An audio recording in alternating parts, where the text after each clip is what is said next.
आज हम 11th class की NCERT Indian constitution at work polity की जो बुक है उसको स्टार्ट करने जा रहे हैं। इसमें सबसे पहला चैप्टर है कॉन्स्टिट्यूशन, व्हाई एंड हाउ। क्यों हमें कॉन्स्टिट्यूशन की ज़रूरत है, कॉन्स्टिट्यूशन जो है वो क्यों चाहिए और कैसे चाहिए। तो यहाँ पे इंट्रोडक्शन में देखिए दे रखा है कि ये जो बुक है, इस पूरी ही बुक में देखिए ये जो बुक है ना, ये इट्सेल्फ बहुत इम्पोर्टेंट मानी गई है अगर आप यूपीएससी वगैरह की प्रिपरेशन कर रहे हैं उसके लिए भी। तो इसमें बताया गया है कि इंडियन कॉन्स्टिट्यूशन जो है उसकी वर्किंग कैसे होती है।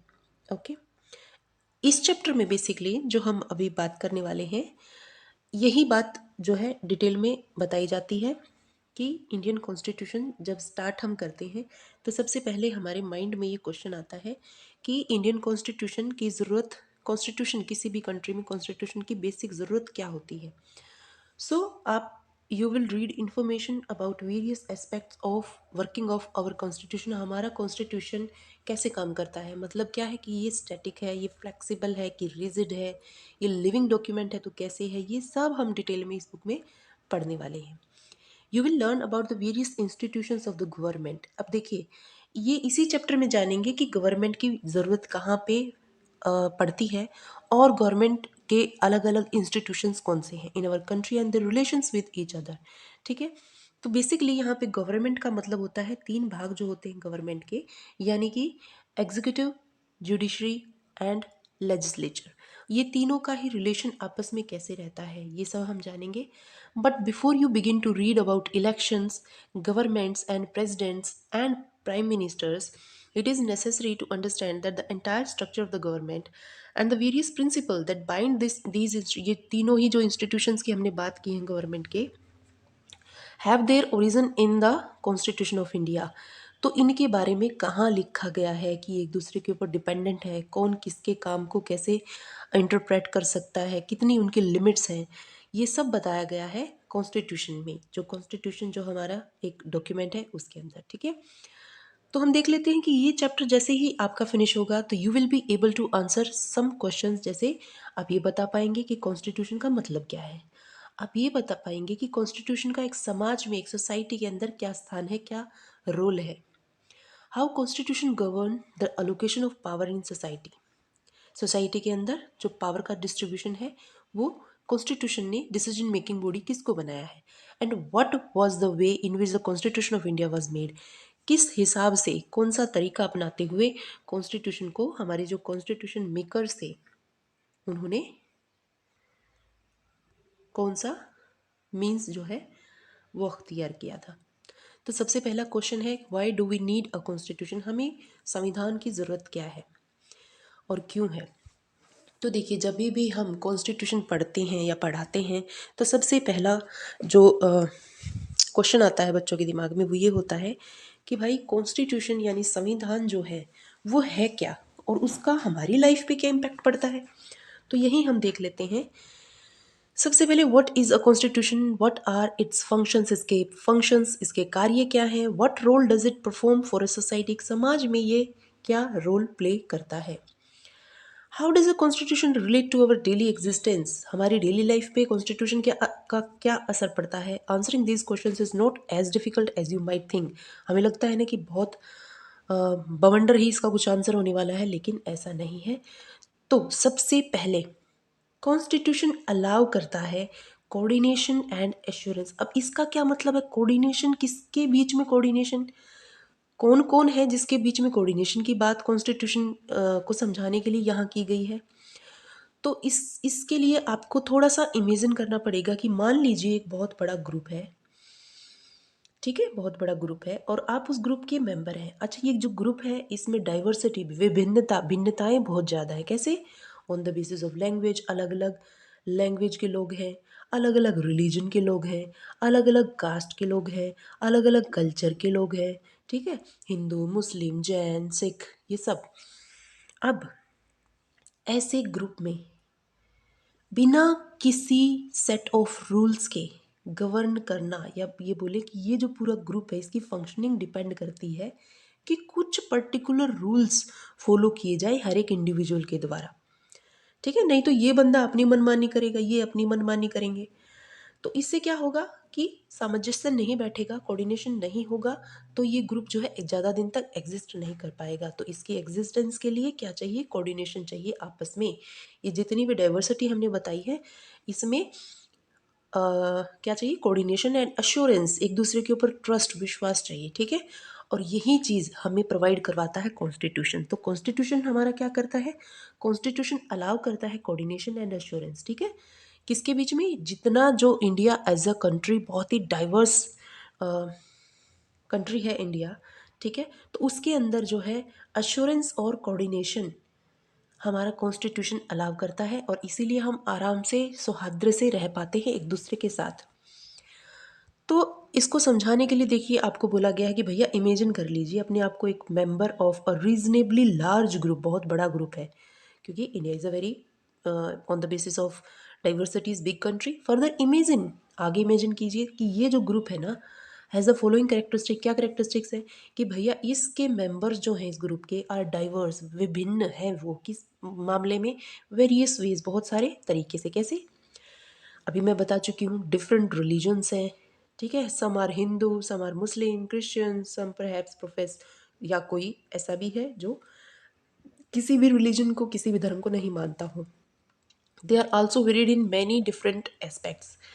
दे परस्यू डिफरेंट प्रोफेशंस, अलग अलग प्रोफेशंस के हैं भैया। कोई इंजीनियर है, कोई डॉक्टर है, कोई टीचर है, कोई प्रोफेसर है, कोई जो है दिहाड़ी मजदूरी करने वाले बंदे हैं। ठीक है, हैव डिफरेंट एबिलिटीज़, उनकी अलग अलग कैपेबिलिटीज़, एबिलिटीज़ होती हैं। ठीक है, किसी में कुछ स्किल दे रखी है, किसी में कुछ स्किल दे रखी है भगवान ने। हैव डिफरेंट हॉबीज़, उनकी हॉबीज़ डेफिनेटली, किसी को जो है बच्चों के साथ टाइम स्पेंड करना अच्छा लगता है, किसी को खाली वक्त में बुक्स पढ़ना अच्छा लगता है, किसी को ट्रैवलिंग अच्छी लगती है। तो अलग अलग हॉबीज़ हैं, डिफरेंट टेस्ट हैं, everything from films to books. ठीक है, some are rich and some are poor, definitely mixture है। Some are old, some young, कुछ जवान हैं, कुछ बूढ़े हैं।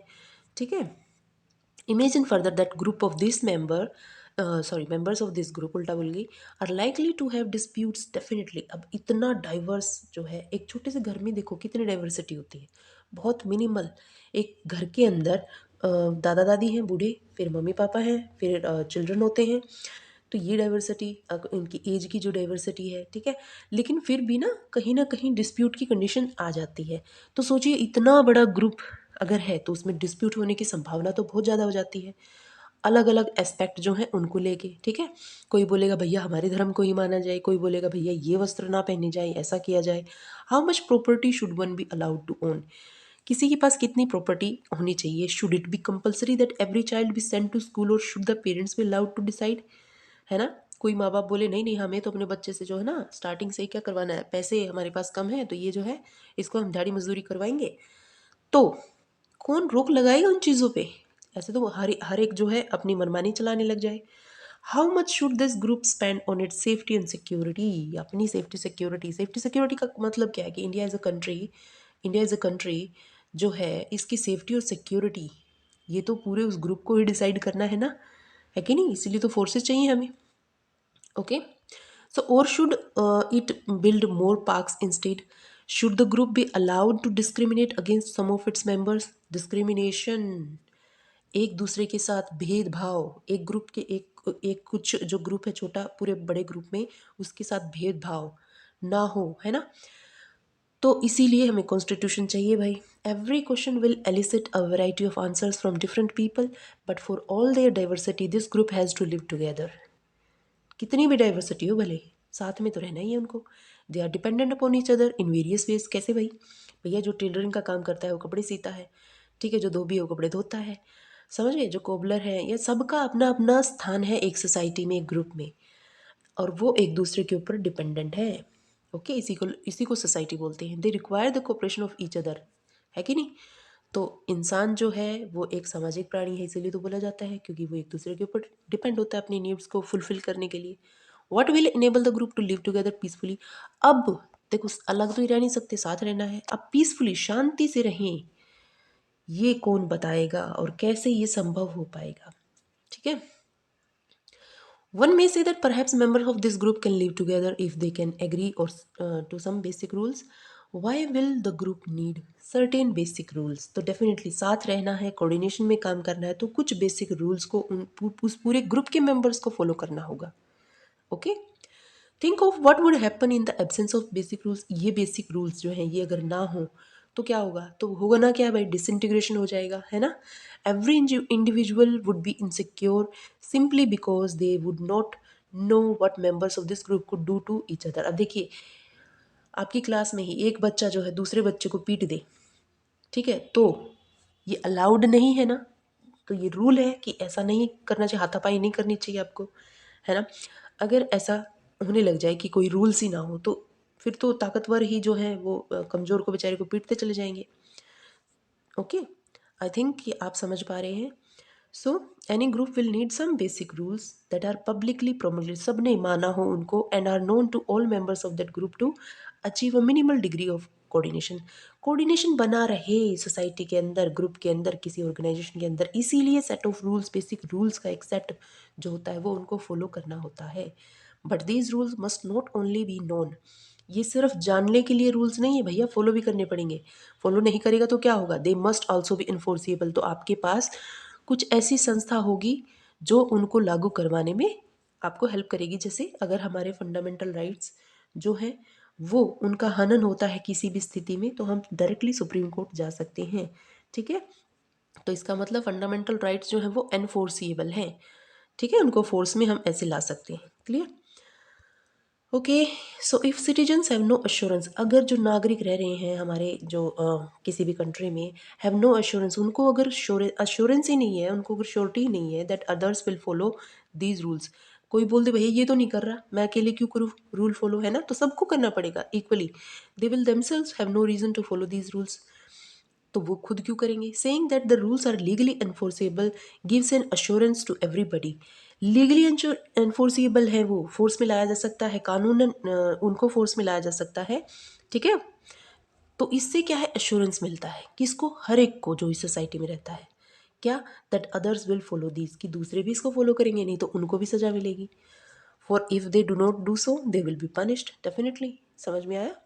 सो यहाँ से निकल के आता है हमारा पहला फंक्शन. किस चीज़ का? कॉन्स्टिट्यूशन का. पहला कार्य, पहला रोल क्या प्ले करता है? कॉन्स्टिट्यूशन. तो कॉन्स्टिट्यूशन जो है provide a set of basic rules. वो रूल्स जो फॉलो करने होते हैं सोसाइटी में, ऑर्गेनाइजेशन में, ग्रुप में, वो हमें कौन प्रोवाइड करवाता है, कौन देता है? कॉन्स्टिट्यूशन. ठीक है, सबसे मेन फंक्शन आ गया कॉन्स्टिट्यूशन का कि it provide a set of basic rules that allow for minimal coordination. ठीक है, इतना गाढ़ा भी कोऑर्डिनेशन नहीं है कि भैया आप जो है एक दूसरे के जो है घर पे जाके ही जो है बैठ गए हैं. ओके, तो मिनिमल कोऑर्डिनेशन जिससे कि आराम से वो ग्रुप जो है एग्जिस्ट कर पाए. एश्योरेंस हो लोगों में एक दूसरे को लेके, amongst members of a society. तो ये हो गया पहला फंक्शन हमारे कॉन्स्टिट्यूशन का कि क्यों हमें कॉन्स्टिट्यूशन चाहिए. अभी और भी फंक्शंस है, उससे पहले आपको एक एक्टिविटी जो है बताई गई है करने के लिए. तो ये कुछ नहीं है कि क्लास में आप जो है ना कुछ ग्रुप वगैरह बना लीजिए और उनमें फिर उनकी चॉइसेस आप जो है फिल कीजिए. सो ये जस्ट आपको थोड़ा सा समझाने के लिए है, वही बात जो हम अभी डिस्कस करके आए हैं. ओके, देन उसके बाद अगला रूल आए उससे पहले देखिए एनसीईआरटी की सबसे अच्छी बात ये है कि पहले ये ना भूमिका जो है वो बांध देते हैं, उसके बाद फिर मुद्दे पे आते हैं. तो अगला रूल पढ़ेंगे हम, और अगला रूल होगा कि डिसीजन मेकिंग जो पावर है वो किसको दी दी जाएंगी कॉन्स्टिट्यूशन के द्वारा जो है सोसाइटी में. तो हमें भी पता है कि जो बड़े बड़े डिसीजंस हैं नेशनल लेवल पे वो हमारी गवर्नमेंट लेती है ना. तो ये बात किसने बताई हमें? कॉन्स्टिट्यूशन के अंदर रिटर्न है. तो क्या रिटर्न है? तो सेकंड फंक्शन आ जाएगा कॉन्स्टिट्यूशन का. क्या रिटर्न है कि specification of decision making powers. A constitution is body of fundamental principles. ठीक है, कुछ फंडामेंटल प्रिंसिपल्स जिनके according a state is constituted और गवर्नड, एक पूरे नेशन को जो है ना गवर्न किया जाएगा. But what should these fundamental rules be, ये रूल्स क्या होंगे, and what makes them fundamental, उनको फंडामेंटल हम किस बेसिस पे बोल देते हैं. तो पहला question you will have to decide is who gets to decide what the law governing the society should be. ठीक है, कि जो लॉज हैं, जो कानून हैं जिसके अकॉर्डिंग सोसाइटी को गवर्न होना है, वो लॉज कौन कौन से हैं. ठीक है, ये भी कॉन्स्टिट्यूशन बताता है. इसका मतलब क्या है कि पूरा एक सेट ऑफ रूल्स है भाई, पूरा सेट ऑफ रूल्स है। उसमें से एक बंदा जो है रूल एक्स को मानता है या उसको एक्स रूल चाहिए, दूसरा जो है वो बोलता है कि मेरे को तो भाई रूल वाई चाहिए। Okay, how do we decide whose rules और प्रेफरेंसेस शुड गवर्न अस, तो हम किसको प्रेफरेंस दें? ठीक है, तो ये डिसाइड कौन करता है? Constitution. You may think the rules you want everyone to live by are the best, तो आप ये सोचते होंगे कि जो रूल्स आप बनाते हैं वो सबके लिए बेस्ट होंगे। ऐसा हो ज़रूरी तो नहीं है, बट अदर्स, क्योंकि दूसरे भी ये सोचते होंगे जो रूल वो बनाएंगे वो सबके लिए बेस्ट होंगे, है ना। How do we resolve this dispute, तो ये तो फिर पंगा हो जाएगा। So even before you decide what rules should govern this group, you have to decide who gets to decide. कौन डिसाइड करे कि कौन से रूल जो है उनको हम प्रायोरिटी देंगे, तो वो कॉन्स्टिट्यूशन ने जो है हमें बता रखा है। Okay, so the constitution has to provide an answer to this question. It specifies the basic allocation of power in a society. Society के अंदर जो basic power है, it decides who gets to decide what the laws will be. कौन से laws होने चाहिए? In principle this question, who gets to decide? कौन decide करेगा? Can be answered in many ways. In a monarchial constitution, जहाँ पे एक राजा जो होता है ना, एक बंदे के पास पावर होती है, जो मोनार्क जो राजा होता है वो डिसाइड करता है कि कौन कौन से रूल जो है सोसाइटी में लागू होने चाहिए। होता था ना अशोक अकबर के टाइम पे, वो लोग जो भी ला कानून वो बनाते थे, पूरी सोसाइटी को उनके अकॉर्डिंग चलना होता था। Okay, in some constitutions like the old Soviet Union USSR, वहाँ पे one single party was given the power to decide, एक ही पार्टी, उसी को पूरी पावर दी गई कि आप डिसाइड कीजिए कि कौन से रूल्स जो है सोसाइटी में फॉलो करवाए जाए। लेकिन हमारा जो डेमोक्रेटिक कंट्री है, वहाँ पे डेमोक्रेटिक कॉन्स्टिट्यूशन में ब्रॉडली स्पीकिंग, डेमोक्रेसी का मतलब डेमो मीन्स पीपल है ना, तो पीपल गेट टू डिसाइड कौन कौन से रूल्स, और यहाँ पे पीपल डायरेक्टली थोड़ी ना, उनके representatives. But this matter is not so simple, because even if you answer that the people should decide, it will not answer the question how should the people decide, लोग कैसे decide करेंगे। for something to be law, किसी भी चीज़ को कानून जो है बनाना है, should everyone agree to it, सबको उसका एग्रीमेंट चाहिए। मतलब कि भैया जो लॉ है ये वाई वाला लॉ लागू करना है तो सभी एग्री होने चाहिए ना। Should the people directly vote on each matter, तो हर एक जो मैटर है उसके ऊपर डायरेक्टली लोगों से तो लोग जो है अपना काम तो कर नहीं पाएंगे, वो इसी उसमें रहेंगे कि कौन सा रूल जो है लागू अब होना चाहिए, किस में अमेंडमेंट होना चाहिए, किसको रिपील करना चाहिए। तो डायरेक्टली वोट करने का टाइम तो लोगों के पास ना है, ना ही ये पॉसिबल है। ठीक है, जैसे कि पहले तो होता था एंशियंट ग्रीक्स में। और should the people express the preference by electing representative, यहाँ पे वो बात आ जाती है जहाँ पे इलेक्शन करके हम अपने रिप्रेजेंटेटिव चुनते हैं। ये रिप्रेजेंटेटिव डिसाइड करेंगे कि कौन सा रूल, कौन सा लॉ, ठीक है, लागू करना है, किसको जो है हटाना है, किसको रिपील करना है, किसको ऐड करना है, किसको किसके अंदर वेरिएशन लेके आनी है। Okay, so but if the people act through the representatives, how should these represent be elected, तो इनको कैसे इलेक्ट किया जाए, how many should there be. तो ये जितने भी क्वेश्चंस के आंसर हैं ये है हमारे कॉन्स्टिट्यूशन में। Okay, so in the Indian constitution for example it is specified किया गया है that in most instances parliament gets to decide. हमारे यहाँ पे पार्लियामेंट्री गवर्नमेंट है, यूएसए में प्रेसिडेंशियल गवर्नमेंट है। तो पार्लियामेंट्री गवर्नमेंट होने का मतलब है, देखिए पार्लियामेंट के 3 भाग होते हैं, याद रखना, लोकसभा, राज्यसभा और प्रेसिडेंट। ठीक है, तो पार्लियामेंट डिसाइड करती है laws and policies, and that parliament itself be organised in a particular manner. Before identifying what are the laws in any given society is, you have to identify who has the authority to enact it। ठीक है, तो हम ये बात करते हैं कि government का मतलब होता है, 3 भाग हैं हमारी गवर्नमेंट के।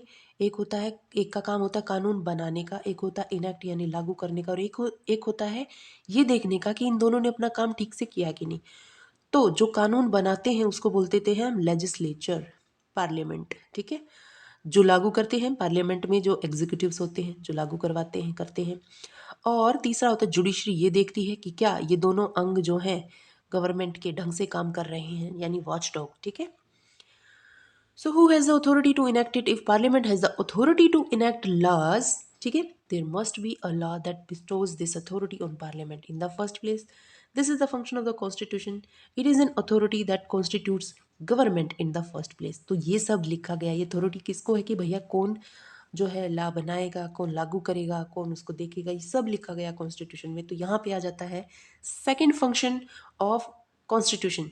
पहला हम पढ़ के आए कि to provide basic rules to govern a particular state, ठीक है। अगला हमारा फंक्शन आ गया, second function of a constitution is to specify करना। क्या स्पेसिफाई करना?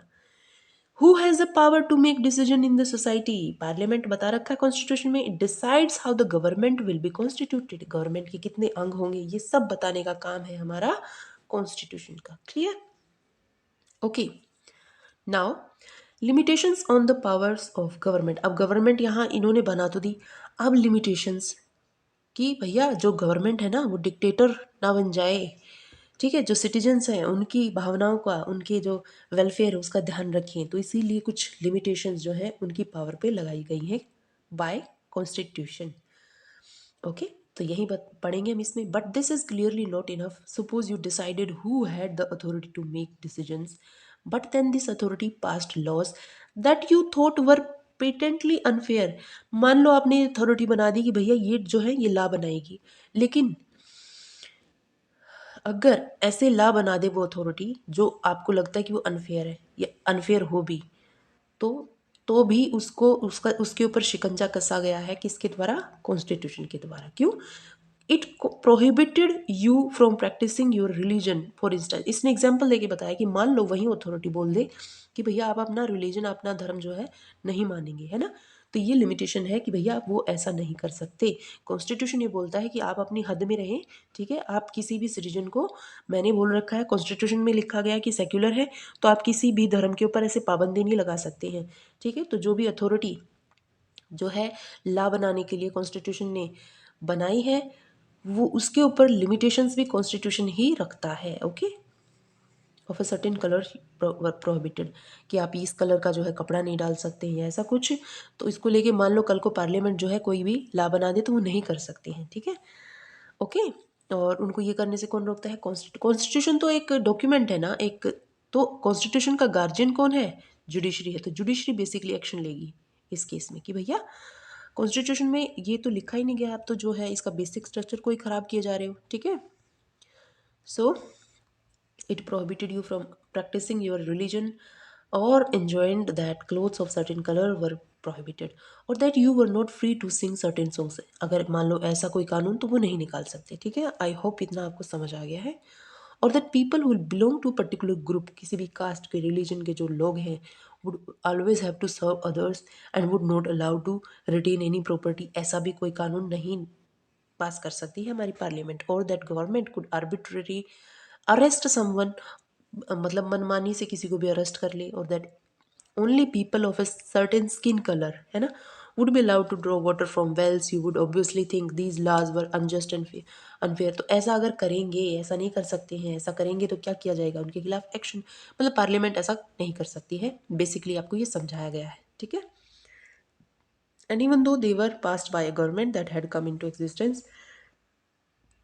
ओके, देखिए यहाँ पे थोड़ा सा ही लिख के बताया गया है, इसमें ये कुछ आने काने से लोग इकट्ठे इसमें कार्टून के थ्रू दिखाए गए हैं, जिसमें लिखा गया है European constitution.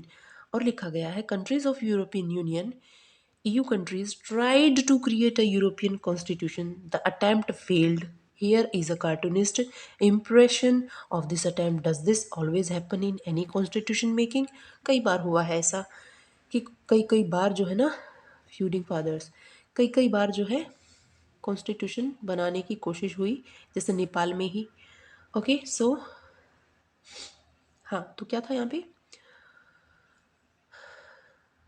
And even though they were passed by a government that had come into existence based on certain procedures, there would be something obviously unjust about the government enacting these laws, ठीक है। तो यहाँ पे आ जाता है third function constitution का, और वो क्या है? कुछ लिमिट्स जो गवर्नमेंट पिछले फंक्शन में उन्होंने बनाई है कि भैया एक डिसीजन मेकिंग बॉडी होनी चाहिए, उसके ऊपर लिमिट्स लगा देना।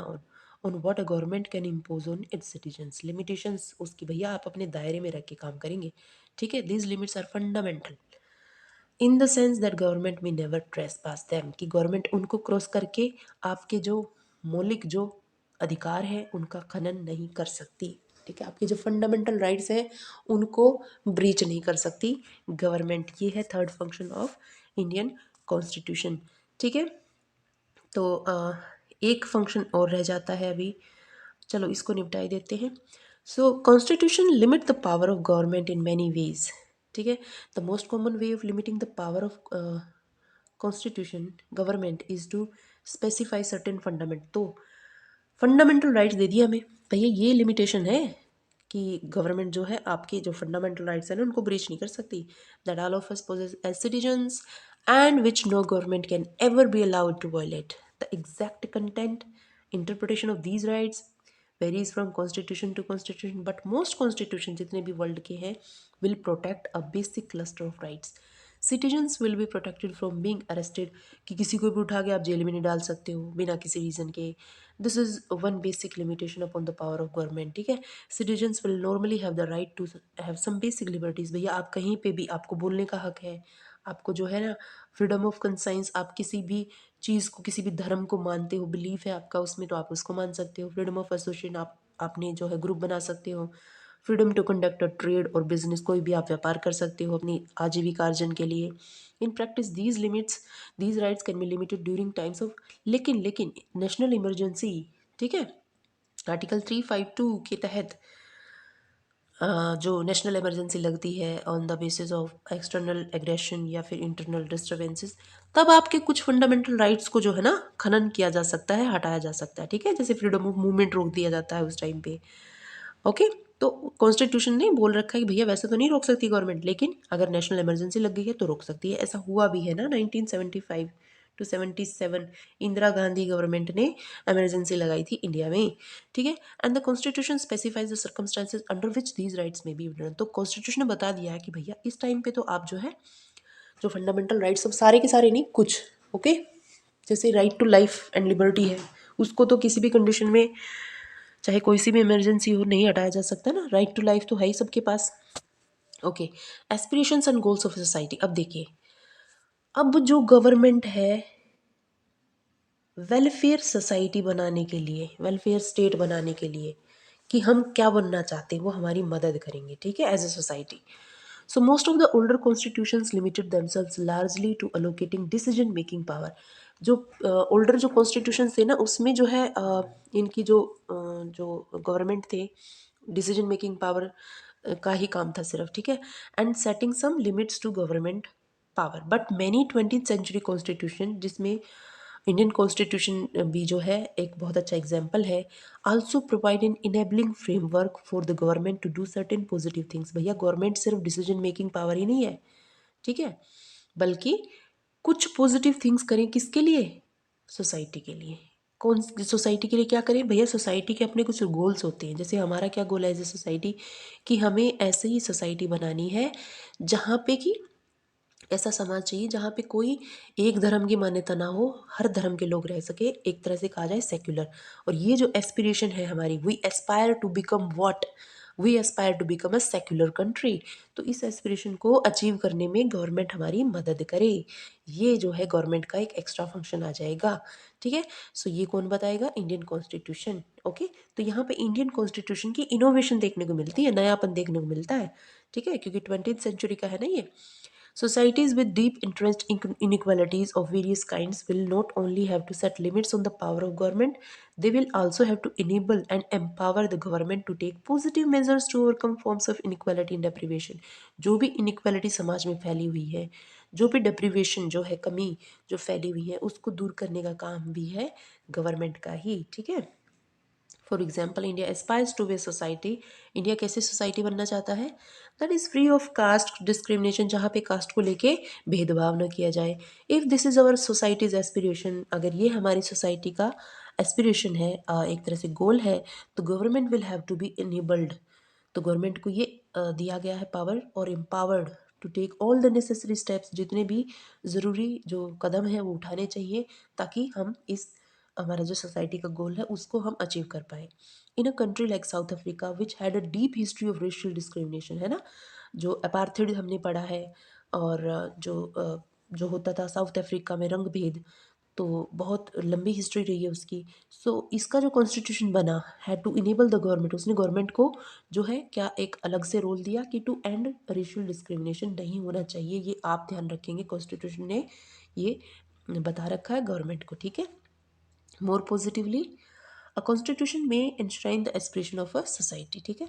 कॉन्स्टिट्यूशन में okay, the framers of Indian constitution for example thought that each individual in society should have all that is necessary for them to lead a life of minimal dignity and social self respect. मतलब क्या है कि constitution के जो makers थे, जो leaders थे ना, वो ये अपने दिमाग में मान के चल रहे थे कि भैया हमें ऐसी सोसाइटी चाहिए जिसमें हर इंसान के पास कुछ मिनिमम डिग्निटी हो, सोशल सेल्फ रिस्पेक्ट। ऐसा ना हो कि एक जो है ग्रुप है, एक तबका जो है बिल्कुल निचला है और उससे जो है